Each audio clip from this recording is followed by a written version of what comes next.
Merci, Monsieur le Président. Monsieur le Haut-Commissaire, planifier à long terme, administrer, synchroniser des plans sectoriels, investir dans des capacités utiles ajustées aux besoins des forces armées, le tout sous contrôle politique, notamment parlementaire, telle est la philosophie qui devrait, pour nous, guider l'action gouvernementale. Or, près d'une décennie de Startup Nation macroniste a largement désubstantialisé cet esprit du plan, au profit du court-termisme, celui de France 2030, d'acquisition de prestations sans lendemain par des startups qui tirent des plans sur la comète, d'une programmation au gré des circonstances et des ruptures de géopolitique mondiale, des gels et des gels, comme l'a attesté l'actualisation récente de la loi de programmation militaire, qu'il faudra actualiser sérieusement en 2027 par une planification exigeante.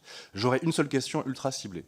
Vous avez évoqué dans vos propos liminaires l'intérêt de la stratégie de consolidation industrielle pour structurer et ou intégrer à la carte la filière industrielle. Sur le segment spatial, pourriez-vous nous donner votre appréciation du projet Bromo, souvent évoqué ici, actuellement à l'étude à Bruxelles, après moult tergiversations. Projet qui, je le rappelle, vise à fusionner les satellitiers Airbus DS, Thales Alenia Space et Leonardo.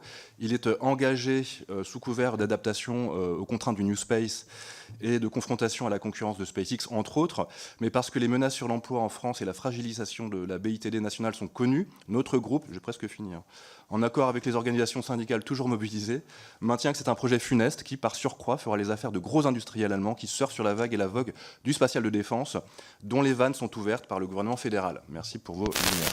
Merci beaucoup. Je réponds du coup à la question ciblée de M. Saint-Martin sur le projet Bromo. Alors, je ne suis pas ni l'expert ni le promoteur. J'étais plus aux responsabilités gouvernementales quand il a avancé.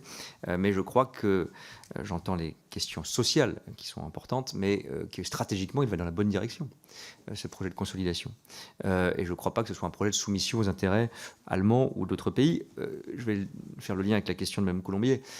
Nous avions, c'est très bien montré effectivement dans la note d'Arthur Sauzet, je pense que nous sommes dans une période où nous sortons du pire moment, si je puis dire. Mais dans le secteur spatial, nous, Européens, parce que ça a été un effort collectif, si je puis dire, nous avons perdu du leadership ces dernières années. Bon, avec, encore une fois, je ne suis pas le spécialiste du secteur spatial, mais enfin, il y a quelques points sur lesquels on sait et on a travaillé. On a loupé le virage, nous, Européens, du New Space, pour être clair.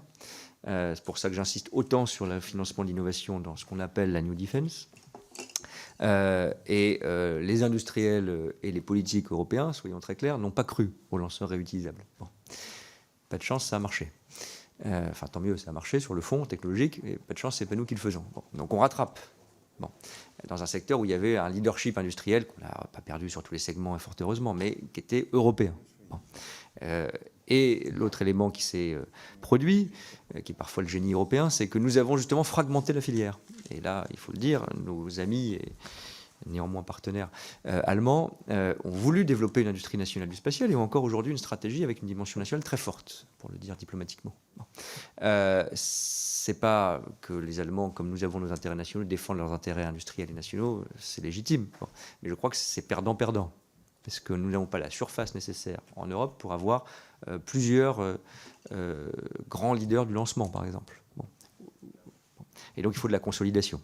Après, on peut discuter projet par projet. Il faut de la consolidation sur les lanceurs, sur le satellite et de la coopération franco-germano-italienne, notamment. Bon. On est plutôt sorti de cette période de défiance et de décrochage pour être dans une période de rattrapage et de réinvestissement. Tant mieux, mais c'est difficile. Et je crois que les projets industriels, je ne fais pas de Bromo, l'alpha et l'oméga non plus, mais font partie, en tout cas, de cette stratégie de coopération industrielle et de réinvestissement dans le segment spatial.